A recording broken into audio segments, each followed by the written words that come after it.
Olá, investidores! Seguindo para o nosso segundo dia da agenda do CEO Conference, antes do Fábio entrar no painel que ele vai fazer aqui para a gente, o Fábio Spínola é sócio fundador da Apex. Fábio, eu vou começar com uma pergunta não muito fácil. Está todo mundo com uma visão bastante otimista para o Brasil, a gente sente isso um pouco aqui pelo evento, que a gente está com um recorde de inscritos, muito investidor estrangeiro interessado no Brasil, mas até a reforma da Previdência. Como está posicionado o portfólio e quais são as perspectivas que você enxerga para esse ano de 2019?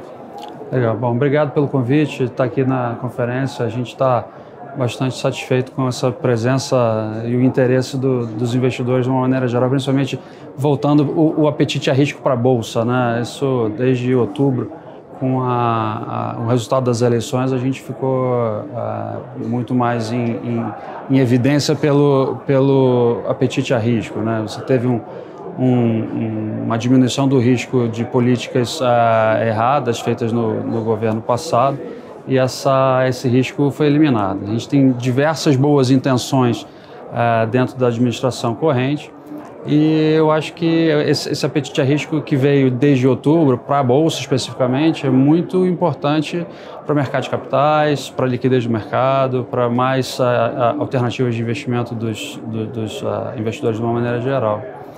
Com relação ao ano de 2019, o que a gente está imaginando assim, os preços andaram, mas podem andar muito mais se a reforma da Previdência passar.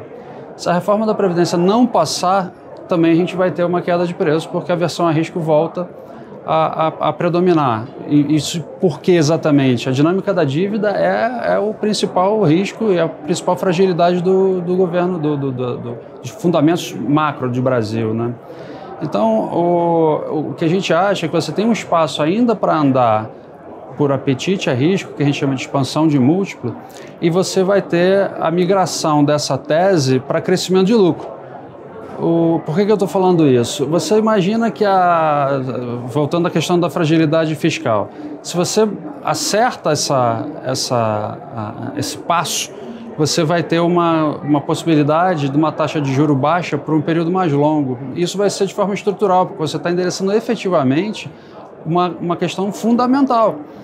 Então, uma Selic vamos passar a régua aqui em 6%, para a Bolsa, isso é excepcional, um juro baixo por mais tempo.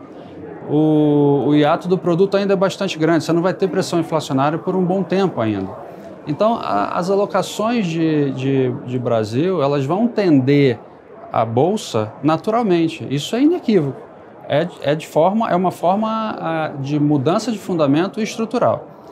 Então, você pode estar engrenando num ciclo de longo prazo. Você está no início desse ciclo, você veio de uma recessão de alguns anos, você teve uma recuperação, esse início de recuperação, a confiança está firme.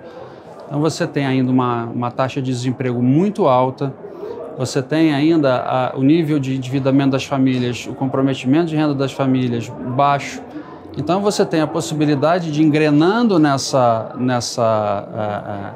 acerto fiscal e a dinâmica da dívida ficando estável ou melhorando, isso aí seria um cenário muito otimista, você tem a possibilidade de estar num ciclo de longo prazo. E esse ciclo de longo prazo vai fazer as empresas terem um crescimento de lucro, que é justamente o carrego da Bolsa. Você pega uma empresa que cresce lucro por ano 15% contra 6% de Selic, a comparação fica muito fácil de você escolher onde você vai investir. Então esse é um cenário que vai ser predominantemente dependente da agenda de reformas. E se você puder dividir um pouquinho com a gente, quais são as posições que você acha que melhor vão capturar essa melhora de cenário e de conjuntura, como você citou, nesse cenário macro que você construiu? Essa melhora de percepção e o canal de transmissão é a confiança, né? O empresário está animado, você tem que fazer o consumidor estar animado também. Essa confiança, né? A confiança do consumidor.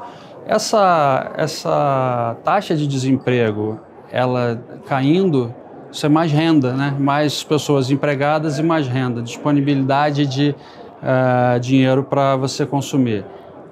Considerando que as pessoas, as famílias estão com um nível de endividamento baixo e comprometimento de renda baixo, você pode também ter as teses que dependem de crédito com essa realavancagem das famílias.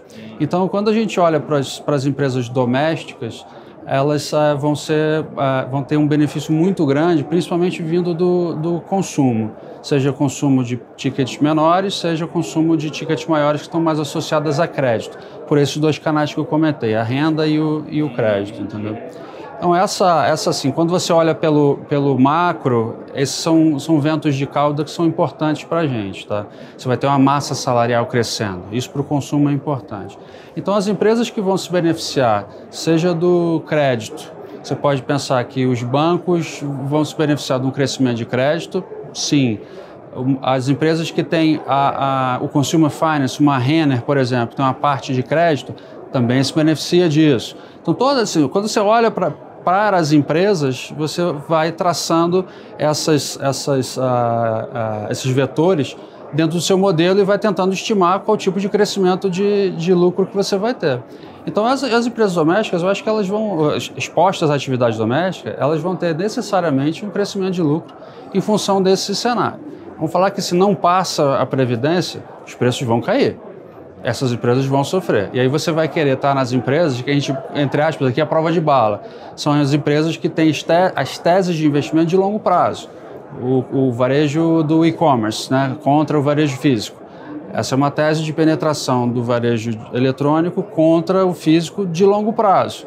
Então, as empresas têm feito muitos investimentos em logística e sistemas justamente para poder ampliar sortimento, serviço, prazo, que justamente traz para essas empresas a experiência do usuário e traz um tráfego maior. Então, essa dinâmica é uma dinâmica, entre aspas, à prova de bala, porque é uma tese de muito longo prazo. Você evita o ruído político e tenta cruzar os períodos de recessão. No período de recessão que houve nos anos passados, foi muito importante você estar nessas empresas onde o management tem capacidade de gerar iniciativas que vão agregar valor, com corte de custos, investimentos em sistemas, em conhecimento do hábito de consumo dos seus clientes, a relação do cliente com a empresa vai mudar naturalmente em função do celular na mão de todo mundo. Então, essa forma de você consumir é uma direção contratada, é de longo prazo. Então, nesse sentido, essas empresas são de longo prazo. O que você vai evitar são empresas que vão sofrer e não têm capacidade de gerar iniciativas e corte de custos naquele período. Então, elas vão ter queda de lucro ou estão sob ameaça constante de uma competição mais relevante. Então, uma coisa que a gente bota sempre na cabeça é o crescimento de lucro. Toda a nossa análise, um dos principais pilares para o preço da ação é o crescimento de lucro. Só que você tem o efeito macro da questão de política, eleição, agora a reforma da Previdência. Por quê? Porque você tem uma questão fiscal por trás disso tudo. Agora, entrando no portfólio, deu para ver um pouco a cabeça macro de vocês. Obrigado por ter dividido um pouco das discussões que vocês têm internamente na Apex. Deu para sentir um pouco essa oscilação dentro do portfólio, as mudanças de acordo com o cenário macro. Você podia entrar nos veículos que você faz essa alocação e quais são os diferenciais dos principais produtos? Ainda que 2 deles já estão fechados para captação, o Equity Hedge e o Long Bias. Né? Perfeito. A gente tem 3 estratégias, que é o Long Short, que é o Equity Hedge, o Long Bias, que ele tem um viés comprado, ele fica comprado entre 50% e 100%, o Equity Hedge fica entre 0% e 30%, ele é mais um produto mais CDI, tem menos correlação com bolsa. O Long Bias tem mais relação com bolsa, sim, ele fica comprado entre 50% e 100%, e tem o Long Only, que é o produto que ainda está aberto comprado. E a gente está captando, os outros 2 já estão fechados. Essa oscilação que você comentou em relação ao macro, ela fica mais associada às empresas que são mais cíclicas, ou as empresas de commodities, que são teses que respondem mais aos ciclos econômicos, né? Que são fatores exógenos às empresas. Então, a gente gosta de estar mais alocado onde você depende menos desses fatores externos às companhias, né?